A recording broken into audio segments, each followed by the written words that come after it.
Agyaman lang ako, tumugaw kayo. Thank you very much.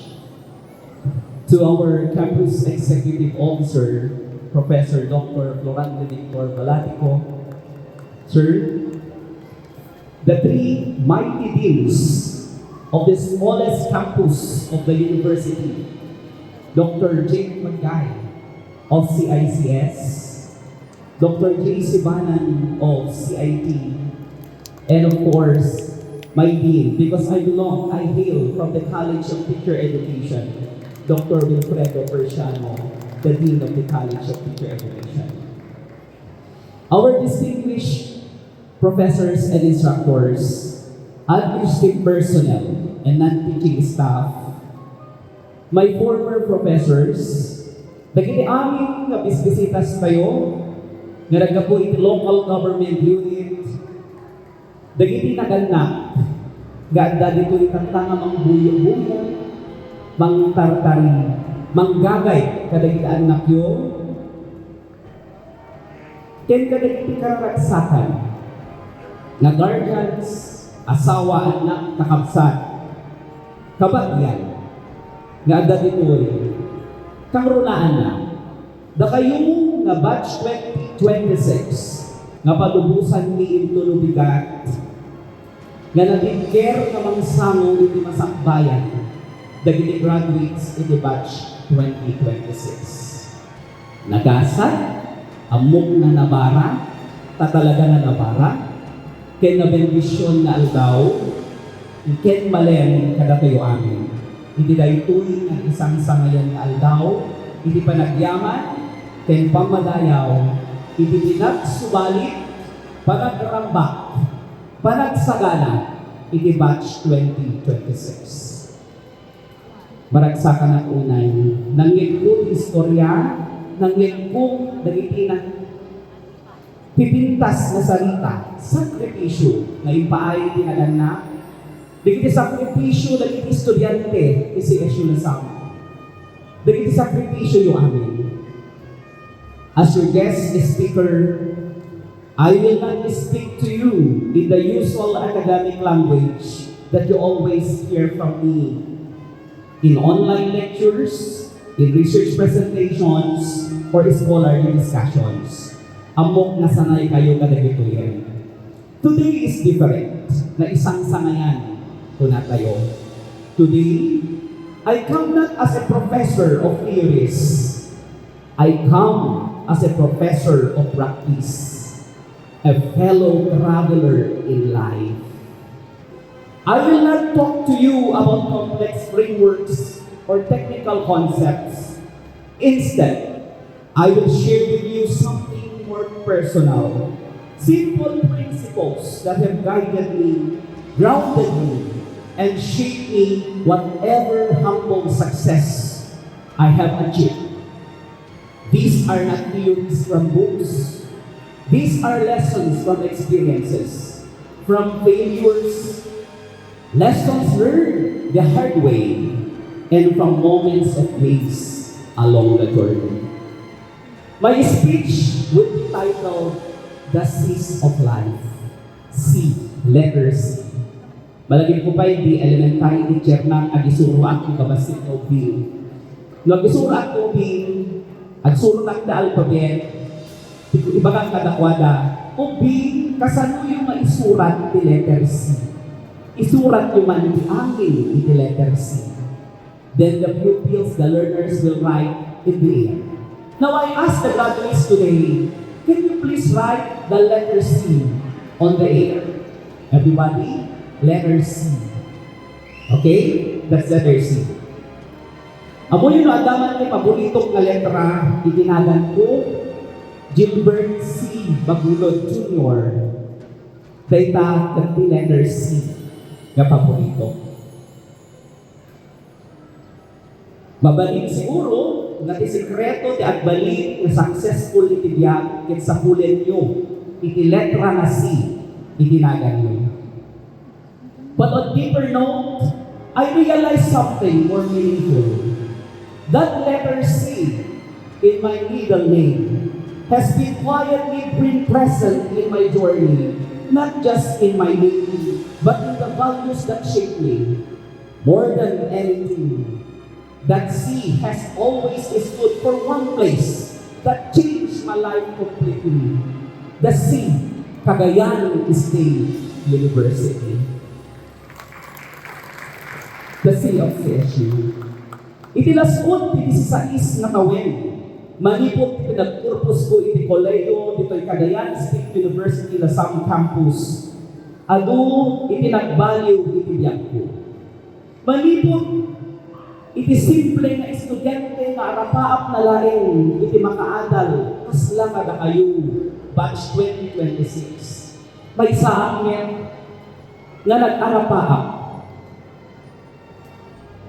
Ket deta nga arapaap nga mga turpusak iti koleyo ket naikan ti adu nga bendisyon nagsubliak iti CSU saan laing nga estudyante nagsubliak pay nga kaming iti faculty na.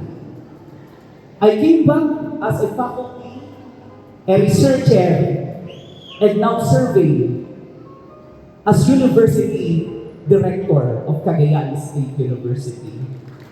Ket ko na, anya nga tamen, itibiyag ko, noowan, iti letter C, itinagan ko, ket itibiyag ko. Anya nga tamen, tilangan ita, noowan, iti Cagayan State University. Sa dino nga tamen, di ayan ko, noowan, iti CSU. Without Cagayan State University, I would not be here standing before you today. Without CSU, I would not have become who I am. My career, my direction, my purpose, and even my sense of becoming were all shaped by the smallest campus, the CSU Lasam. CSU was not just a workplace or an institution for me. It was the formation ground. It is my hope. It refined my dreams. It strengthened my convictions and opened doors I never thought I would walk through. Every achievement I carry today carries the DNA and fingerprint of Cagayan State University. So when I speak of the seas of life, letter C, I am also speaking of gratitude. Behind every C I celebrate is the deeper truth that I was and will always be formed by CSU Lasam. You know, beyond the institution itself, my deepest gratitude goes to the people who made CSU what it is in my life as a college student. I am grateful to the leaders who guided the university with vision and courage, instructors and professors who became mentors, and who are shapers of my characters and purpose. To the administrative and non-teaching personnel whose quiet dedication keeps the institution alive every day. I also hold prayerful remembrance to those members of CSU Lasam family who have already returned to the Creator. Our colleagues, mentors, staff, your Mama Honey, I know the Bisset English here is the advisory class of your Mama Honey. Sir Vir, Sir Soriano, our driver, and of course, our former CEO at the time, Sir Bernardino Ala, and Sir John Limapuracan, who once walked in these halls, served CSU, and touched countless lives.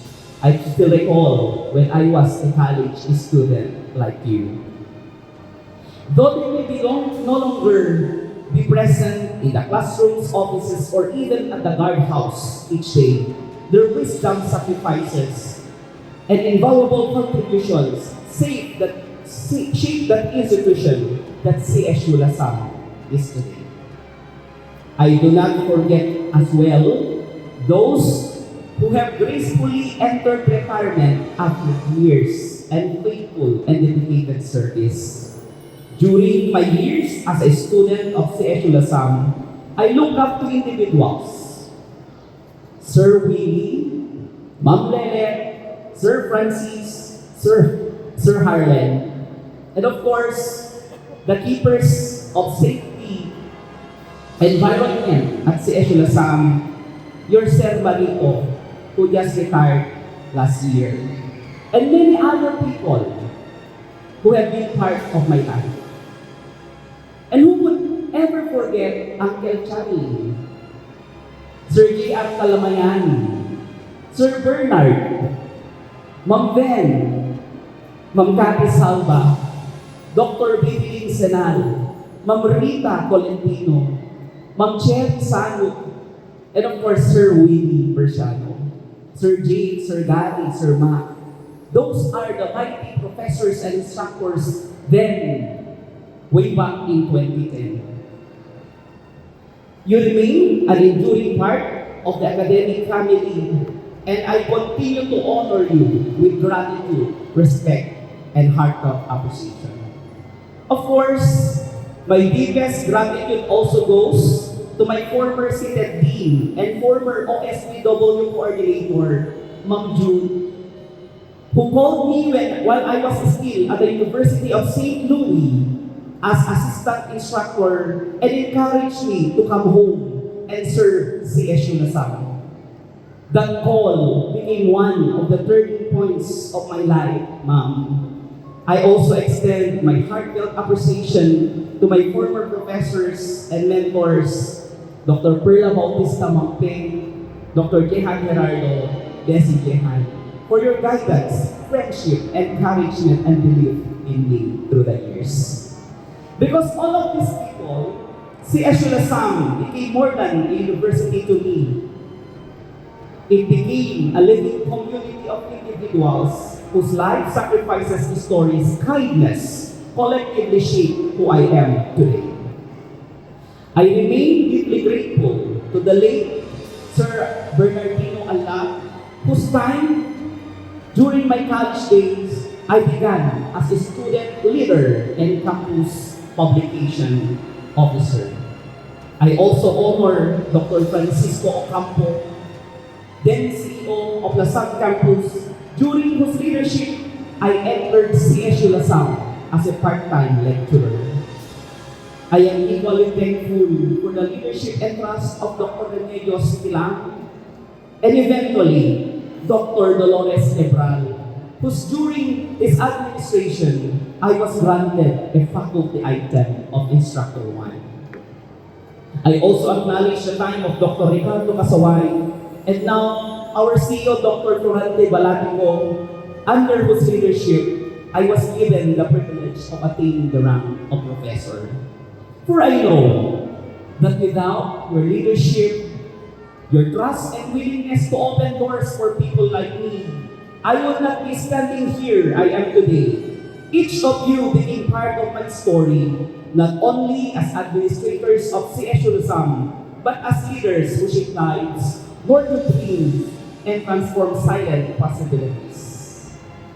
Saan kumet nga lilipatan, dagiti mamanang ko kadakakaka, in the first year college act, isudag in fourth year college, apo yung amin tayo di first year practice si CSU Lasam, di kabarkada at the second year, when higher years. That's how I deal with my manang and my manong.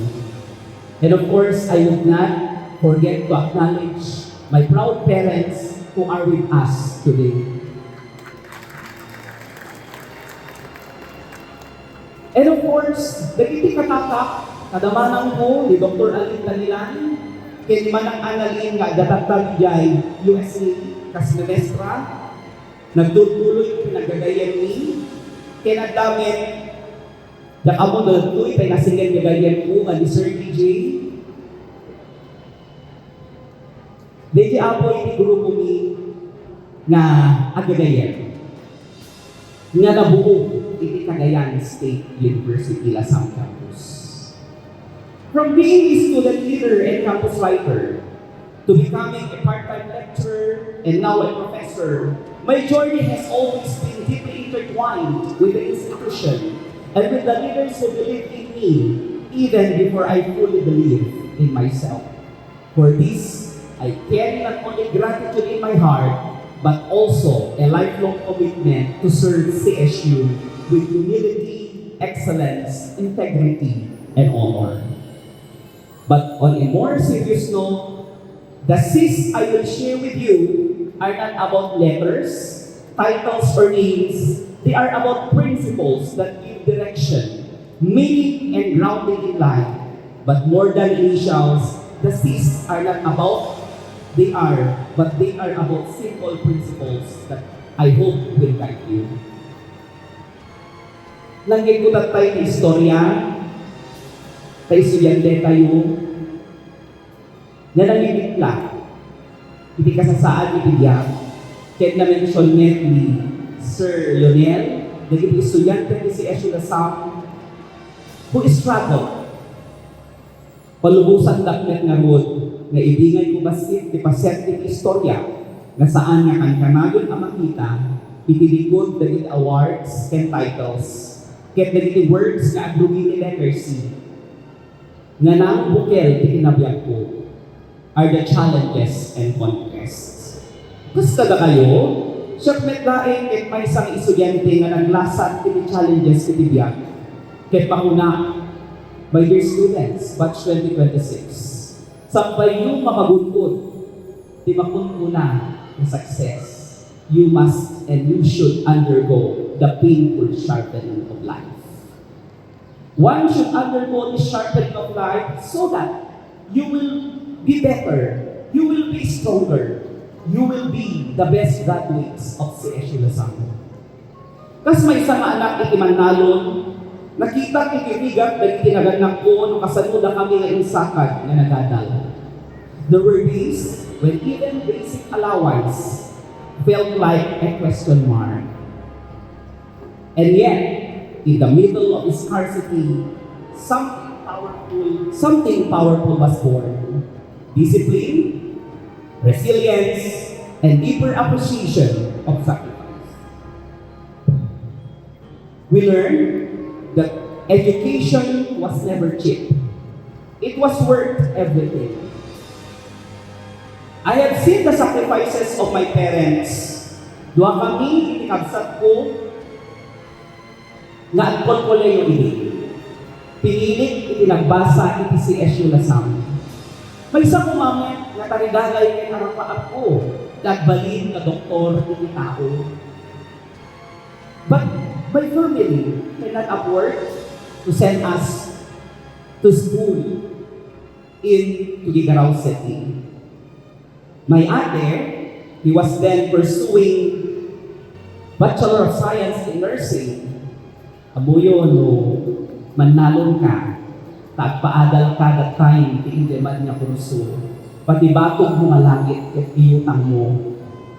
Sa likwayo, balayo, altangon, nuwang arado, tricycle.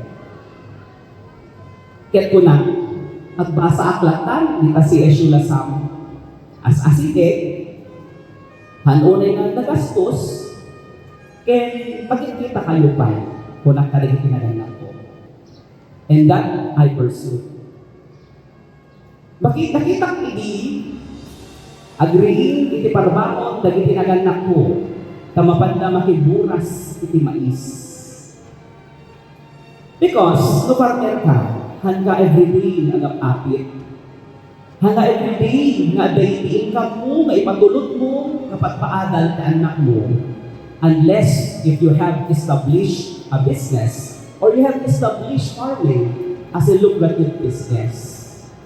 Kaya nagapo ang laing itinanong nga pamilya.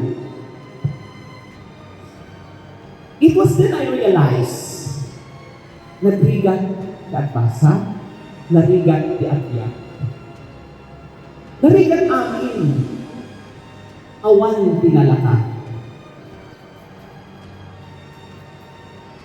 But these challenges were the reasons why I pursued, I studied. My parents would sell the Carabao would sell the tricycle, would mortgage the house, just to settle our education. Because that's one thing that my family have taught me. Agadal kayong manalain, tadayta, laing, hindi babalin, maipatawid niyo, kada kayo. I hope you have the same narratives with mine by the graduates. But alongside of this, here I am, standing in front of you, proud of my parents, proud of the community where I came from. It's really very nice to experience hardships now and later on enjoy it. Enjoy your life with all the blessings and achievements God will give you. Alongside of the C's, my dear graduates, I must tell you another C that will fuel your success. That C is criticism. In life, there will be people who may not believe in you. Normal laing dayta.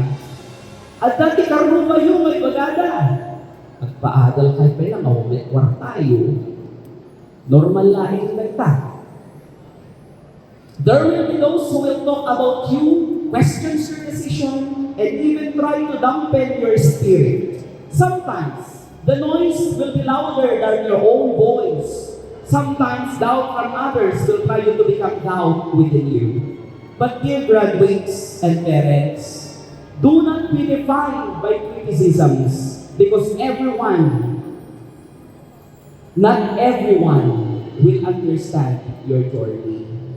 Not everyone will see your sacrifices. Not everyone will believe in your dreams. Yet remember, criticism is part of growth, not the end of it. Let it not weaken your purpose. Let it strengthen your resolve. Let it not silence your voice, but it will sharpen your decision. And at the end of the day, even those who doubted you questioned you, or spoke against you, thank them because they too became part of your strengths. Basta aramidan nyo na ang muyong nga nasayaan, ipada yung matao. Awan ibatikin you. Just continue to pursue and persevere. Tayo nyo may sana kayo. Be like a tree. Lunapit sa kiangin, the tree will stand. Because as the tree stands, the roots deepen. Be like a tree. As you will encourage criticisms and problems, be like a tree. Allow me therefore to share with you simple guide and compass of life that I call the C's of life. Dagito'y di mabalin kong ipabalot kada kayo graduates. The first set of C's is about who you become as a person. As you become a person, your career, your compassion, and your connection. Umuna, dear graduates, career. Build your career, not just earn a living, but to create a meaning. Hindi lang ang tanong ay magkano ang sweldo mo, kundi kung paano kayo magiging kapaki-pakinabang sa ating lipunan. Success is not measured by position alone, but by the impact you create in the lives of others. Kitain niyo timay sa kompas. Sa buhay, hindi sapat na mabilis kang umusad. Ang mahalaga ay tama ang direksyon na tinatahak mo. Maaring maraming oportunidad at maraming landas, pero ang tunay na tagumpay ay ang pagpili ng landas na may layunin at saysay. My dear graduates, you are very lucky because in this modern world, AI is managing the world. I must tell you, AI can provide knowledge, data, and even solutions. But it cannot replace you in your family. It cannot replace you in your purpose, in your judgment, experience, and human heart. Technology can create answers, but only you can give direction to your life and impact to your work. At sa huli, hindi lahat ng tagumpay ay nasusukat sa pera o titulo o posisyon. There will be moments in your life when you will realize that what truly matters are the people you have helped stand again, the dreams you have helped rebuild, and the silent prayers of those lives were touched by your work. Doon niyo maunawaan na ang karera o karir sa buhay ay hindi lang tungkol sa pag-akyat, kundi tungkol sa pag-abot sa kamay ng ibang tao. Second C, which is your compassion or character.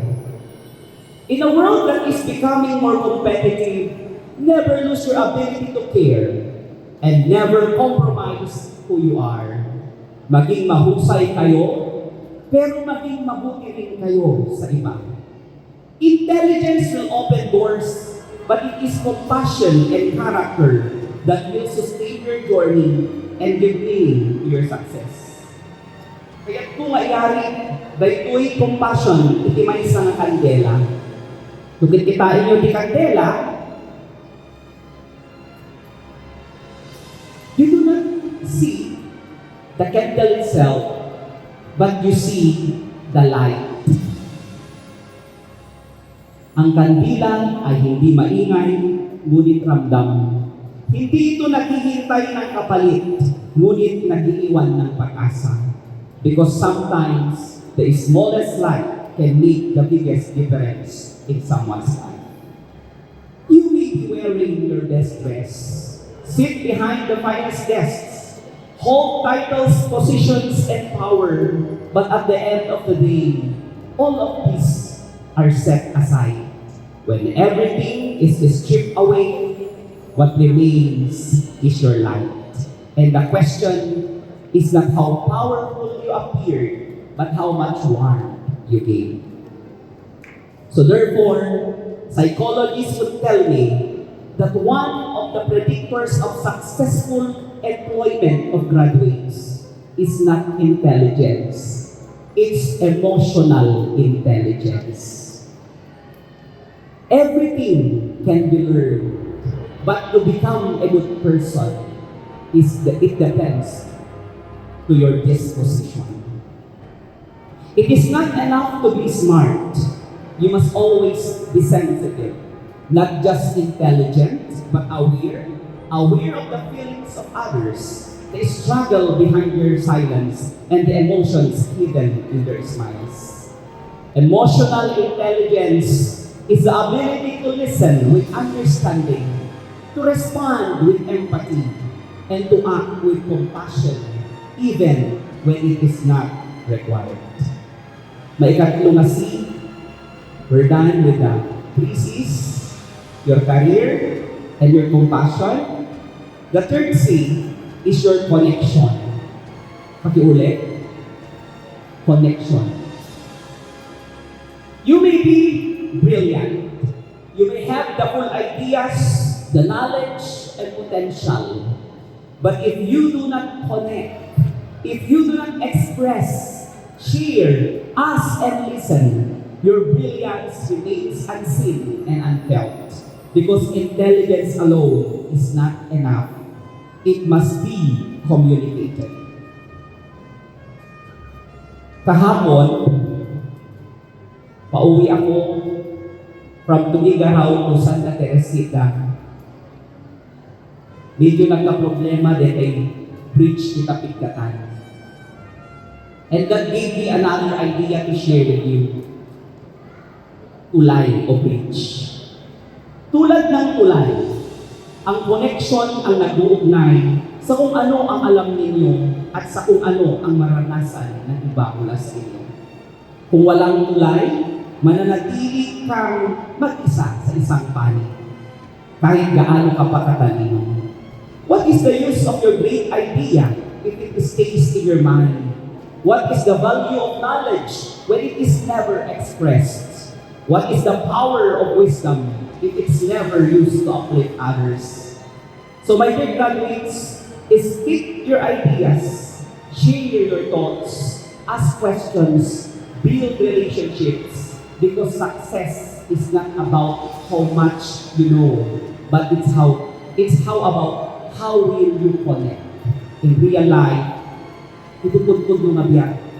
Saan kayo nagbalik na successful na awan di ka tao na mangtulong kata kayo?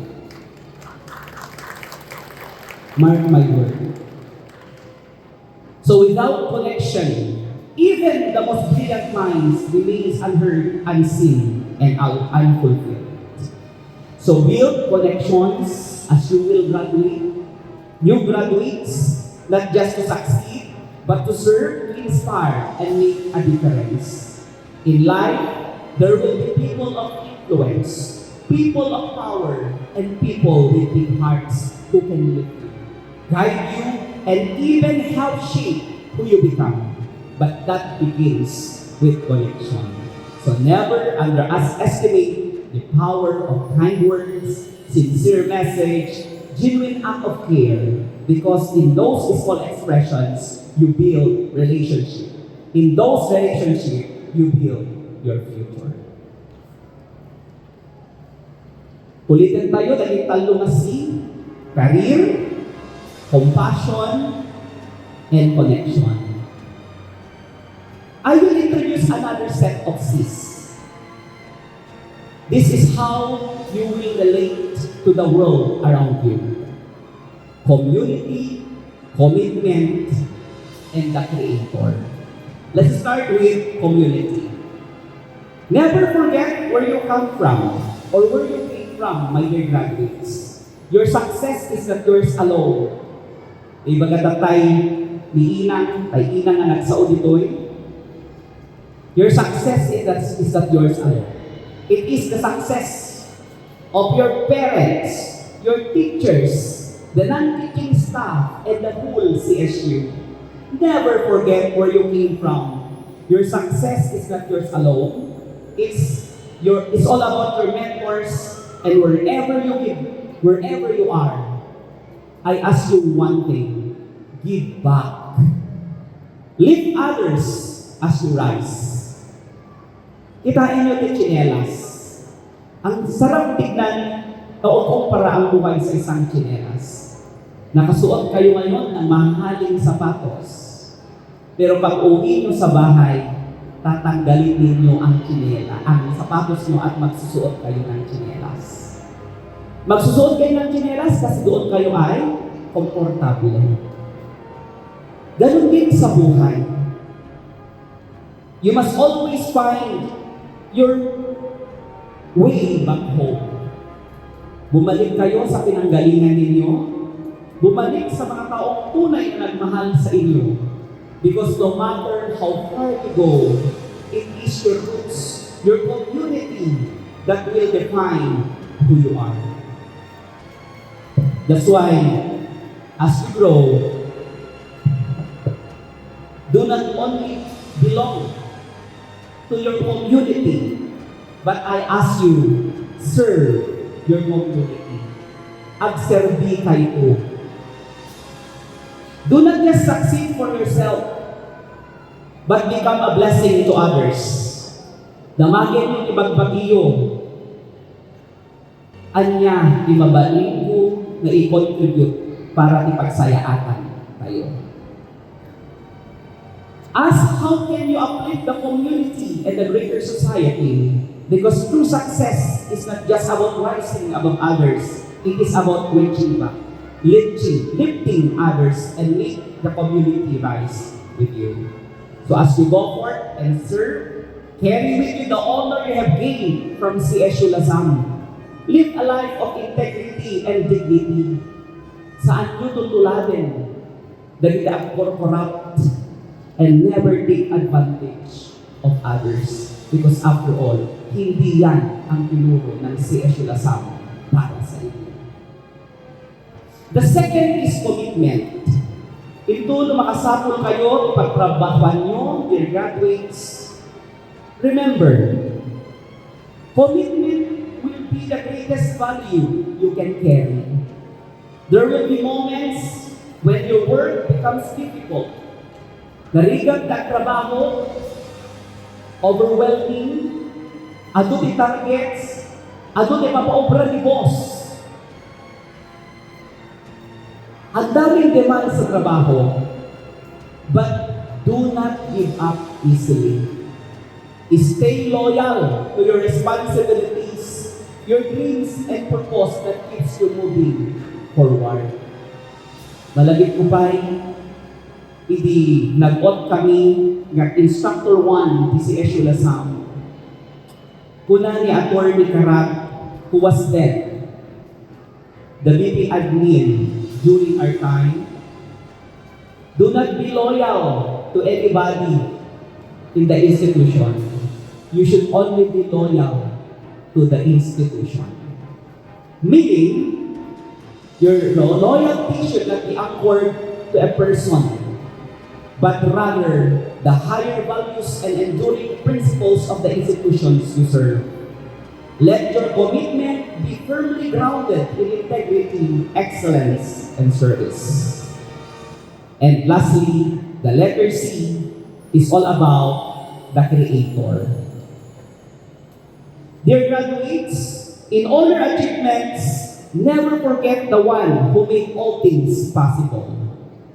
Keep your faith at the center of your life, because when everything else fails, titles, success, and plans, it is the faith that will sustain you. Kada kayong managanak, inang, tatang, manong-manang ating kabagyan. Today is your victory as you have supported the education of these students. You are the silent strength behind every graduate we celebrate. Ang mumi na dakil to sakripisyo mo impaayo kada dito yung opinion. No pinaadal naman ibang bagiyo, that is already a big success. Adu nga aldaw kay Rigat kasi nag-review, iti si Eshu Lasam ket saludo kada kayo. Tapiniliyo iti nag-invest iti education. You have chosen education as an investment to your future. Dahil ito'y katawid, tawid na saan tupulos maala sino man. Because as you live, as you die, you carry with you your education. Agyaman kami, inang, tatang, lolo, lola, manong, manang, na lang paadal kadag ito'y open. To you, dear teachers, you are the steady hands who shapes these lives of batch 2026. We pray that God will give you longer life, more than 100 years. You are the sculptor. You shape lives at hindi lamang kayo nagturo, kayo ay humubog ng kinabukasan. To our non-teaching personnel, you are the silent strength of this institution. Behind every service and process, we know that your dedication is unseen, but you are much appreciated. You are the backbone of this institution. To the administration, you are the guiding force. Through your leadership, vision, and decision, you shape its direction. My dear batch 2026, as you move forward to the gates of CSU, always remember the seeds of life that you carry with you. Let your career remind you to work with purpose. Let your compassion and character guide you to remain kind and grounded. Let your connection teach you that you are never meant to walk alone, but to walk with people. Let your community remind you to never forget where you came from. And let your commitment in your word will be your steady hands as life becomes difficult. But before you search for your own seed, because letter C is in my name, I hope you could also find your own favorite letters in your name. Never forget to be grateful for the seed that shaped you. Cagayan State University. Because it is here that your foundation was built, your dreams were nurtured, and your journey was given direction. So as you step into the chapter of lives, new chapter of your life, I invite you to embrace the last seed, the courage to break the chain. Break the chains that hold you back. Break the fears, the doubts, the limitations, and the past struggles that truly define you. Because you, my dear graduates, are no longer who you were yesterday. You are now a changed, transformed, and stronger version of yourself. But of course, sakbay iti amin, let the Creator, the Divine Master, be your anchor. In every success, stay humble. In every failure, stay faithful. In every uncertainty, stay grounded in Him. For it is by His grace that you are here today. It is by His wisdom that your path has been guided. And it is by His love that your future remains open and full of hope. Agyaman na kada kayo, good luck and God bless. Graduates of Batch 2026.